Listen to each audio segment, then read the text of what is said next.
तंत्र। ये कहानी है एक ऐसे गांव की जहां आसमान घने काले बादलों से ढका हुआ था। बिजली की चमक हर कुछ पलों में पूरे गांव को रोशनी में नहला देती थी। तेज हवाएं पुराने पेड़ों की डालियों को तोड़ने में लगी हुई थी। अंदर मदन लाल, उसकी पत्नी ललिता कुमारी और उनकी 11 साल की बेटी अंजलि पुराने घर में बैठे थे। ये तूफान तो थमने का नाम ही नहीं ले रहा। खिड़कियां लगातार हिल रही हैं, घर की दीवारें कांप रही हैं। मुझे बहुत डर लग रहा है, कहीं ये घर गिर न जाए। हाँ, मैं भी यही सोच रहा हूँ। हवा की ताकत बढ़ती जा रही है। शायद हमें बाहर जाकर हालात देख लेने चाहिए। अगर सच में घर गिरा तो अंदर रहना जानलेवा हो सकता है। माँ, ये कैसी आवाजें आ रही है? दीवार क्यों हिल रही है? पिताजी, क्या हमारा घर सचमुच टूट जाएगा? अब हम लोगों का क्या होगा माँ? नहीं बेटी, डरने की जरूरत नहीं है। ये बस तूफान की आवाज है। हम बाहर चलकर देखते हैं, सब ठीक होगा। तीनों जल्दी जल्दी दरवाजे से बाहर निकले। बाहर का नजारा और भी खौफनाक था। पेड़ इस तरह झूम रहे थे मानो धरती से उखड़ जाएंगे। हवा धूल और पत्तों को बवंडर की तरह घुमा रही थी। जैसे ही वे घर से कुछ दूर पहुंचे, एक जोरदार धमाका हुआ। उनका पुराना मकान तेज हवा के झोंके में चरमरा कर जमीन पर गिर पड़ा। हे भगवान, अगर हम एक पल भी देर कर देते तो ये घर हमारे ऊपर गिर जाता। सच में भगवान का लाख लाख शुक्र है। पर अब सवाल है, हम जाएं तो कहाँ जाएं? रात भी गहरी है, तूफान भी थम नहीं रहा। मदन लाल ने बैलगाड़ी निकाली और तीनों सरपंच के घर की ओर चल पड़े, जो उनके गांव से 4-5 कोस दूर था। बैलगाड़ी के टाप कीचड़ भरे रास्ते पर छम छम की आवाज आ रही थी। आसमान में बिजली की आवाज गूंज रही है। अंजलि अपनी माँ के पास डरी हुई बैठी थी। हिम्मत रख बेटी, हमने बरसों सरपंच जी के खेतों में काम किया है। वो हमेशा हमारा ख्याल रखते आए हैं। यकीनन इस बार भी मदद करेंगे। पिताजी, अगर बारिश और तेज हो गई तो रास्ता कीचड़ से भर जाएगा। अगर बैलगाड़ी फंस गई तो हम क्या करेंगे? डर से कुछ नहीं होता बेटी। अगर हम ऐसे ही डरते रहे तो कभी आगे नहीं बढ़ पाएंगे। बस भगवान का नाम लो और आगे बढ़ते रहो। लगभग आधा घंटा बीत चुका था। हवा अब और भी ठंडी और चुभती हुई लगने लगी। अचानक बैलगाड़ी के सामने रास्ते के किनारे एक अजनबी बूढ़ा आदमी खड़ा दिखा। उसके बाल भीगे हुए थे, आंखों में अजीब सी थकान थी। वो बिल्कुल चुपचाप खड़ा था, मानो किसी का इंतजार कर रहा हो। देखो अंजलि के पापा, इतनी रात को इस सुनसान रास्ते पर ये बूढ़ा आदमी अकेला क्यों खड़ा है? मुझे तो अजीब लग रहा है। हाँ, अजीब तो है, लेकिन हो सकता है उसे मदद की जरूरत हो। मैं जाकर पूछता हूँ। मदन लाल बैलगाड़ी से उतरा और धीरे धीरे उसके पास गया। हवा उसके कानों में सीटी की तरह गूंज रही थी। बाबा जी, आप इतनी रात को इस बारिश में अकेले क्यों खड़े हैं? कोई परेशानी? बूढ़े आदमी ने पहले चुपचाप खड़े खड़े देखता रहा और उसकी आंखों में अजीब नमी और अंधेरा था। फिर धीमी कांपती हुई आवाज में बोला, बेटा, इस तूफान ने मेरा सब कुछ छीन लिया। मेरा घर गिर गया, मेरा कोई अपना भी नहीं बचा। मैंने सोचा शायद कोई गुजरता हुआ मुझे देख ले और मदद कर दे। बाबा, हमारा घर भी गिर चुका है। हम भी सरपंच जी के पास मदद मांगने जा रहे हैं। अगर आप चाहें तो हमारे साथ चल सकते हैं। अभी इस रास्ते पर अकेले रहना खतरनाक है। बूढ़े आदमी की आंखों में अचानक चमक सी आ गई। उसने हाथ जोड़ लिए। भगवान तेरा भला करे बेटा, तूने मुझे सहारा दिया। शायद भगवान ने ही तुझे मेरे लिए भेजा है। मदनलाल ने उसे बैलगाड़ी पर चढ़ने में मदद की, लेकिन ललिता कुमारी अब भी निश्चुप रही थी। ये सही है क्या? हम इसे जानते भी नहीं। तूफान में अजनबियों पर भरोसा करना ठीक है?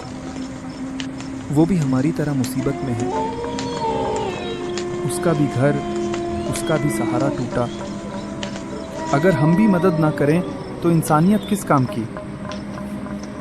भगवान ने हमें जिंदा रखा है, शायद इसीलिए कि किसी और का सहारा बन सके। बैलगाड़ी आगे बढ़ी। अब उसमें 4 लोग थे, मदनलाल, ललिता कुमारी, अंजलि और वो बूढ़ा आदमी।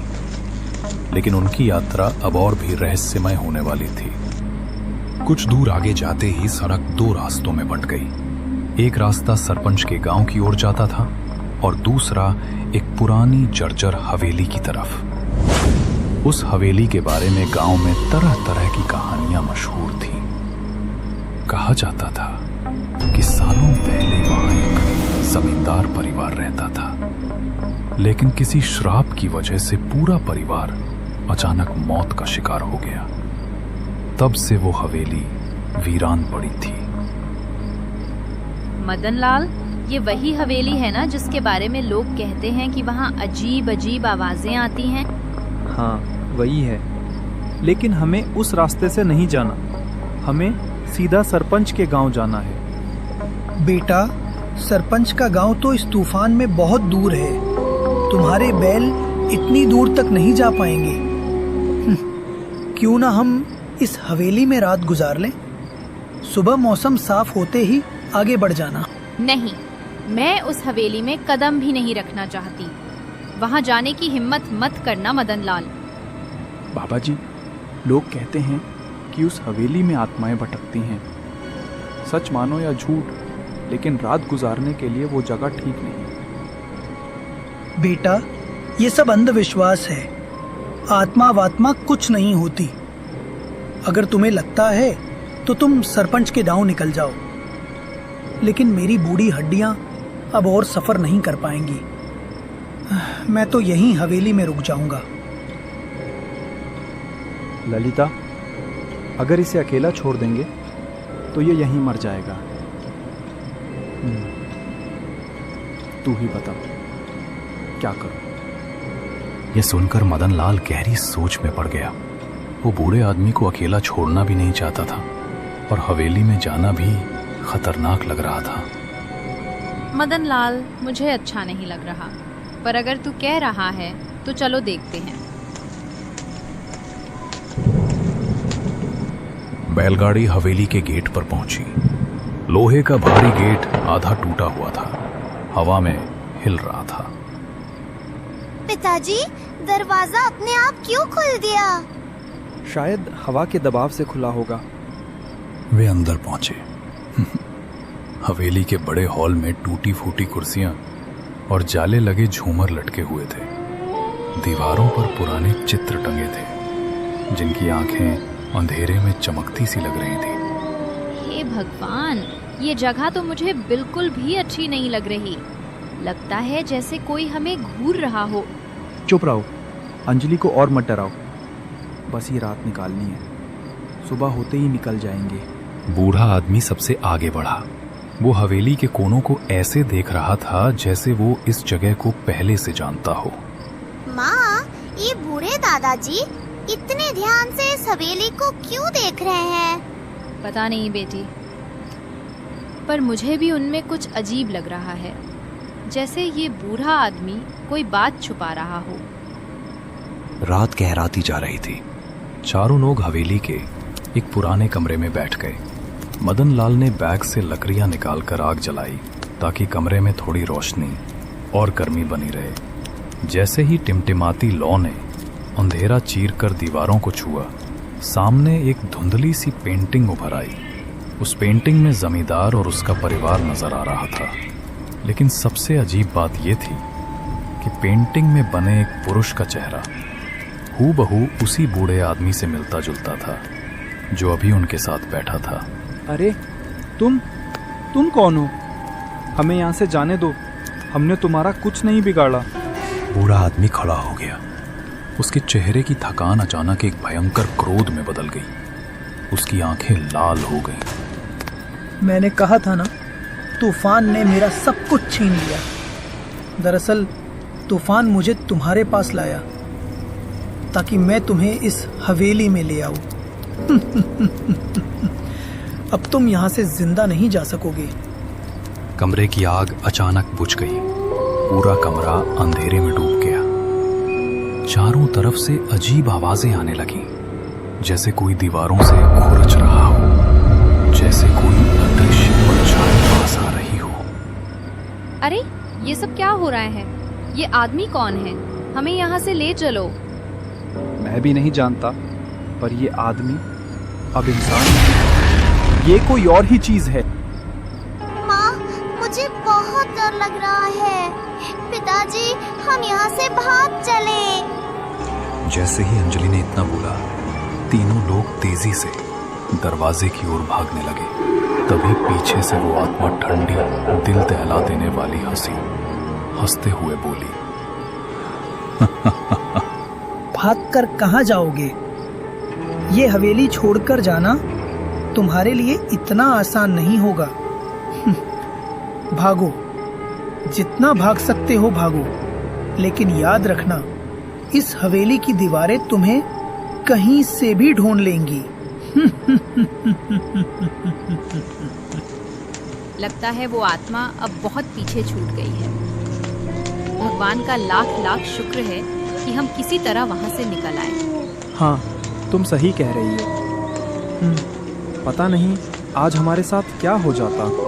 लंबी और कठिनाइयों के बाद आखिरकार वे सरपंच के घर पहुंचे। दरवाजे के पास पहुंचकर मदन लाल कांपती आवाज में जोर से चिल्लाया, अरे सरपंच साहब, दरवाजा खोलिए, हमारी मदद कीजिए।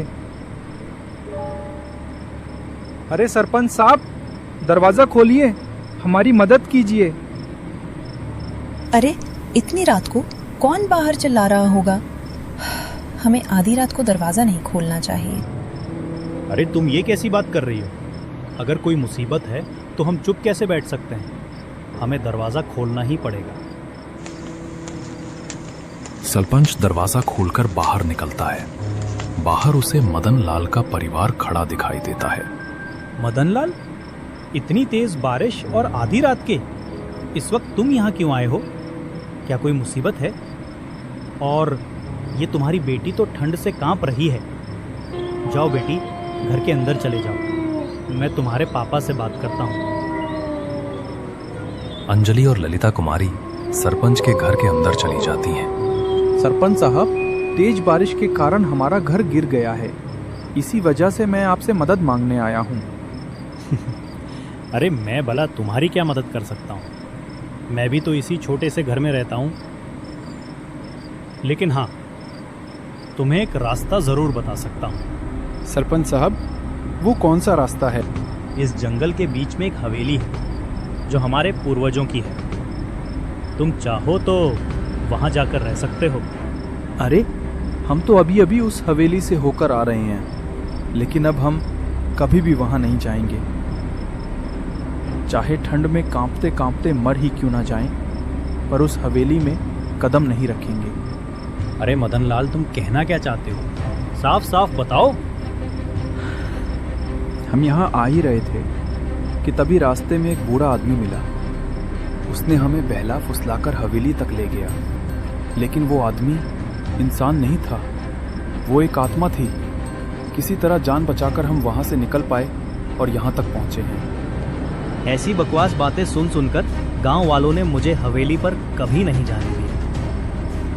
मैं बड़ा हो गया पर फिर भी कभी हवेली के अंदर नहीं गया।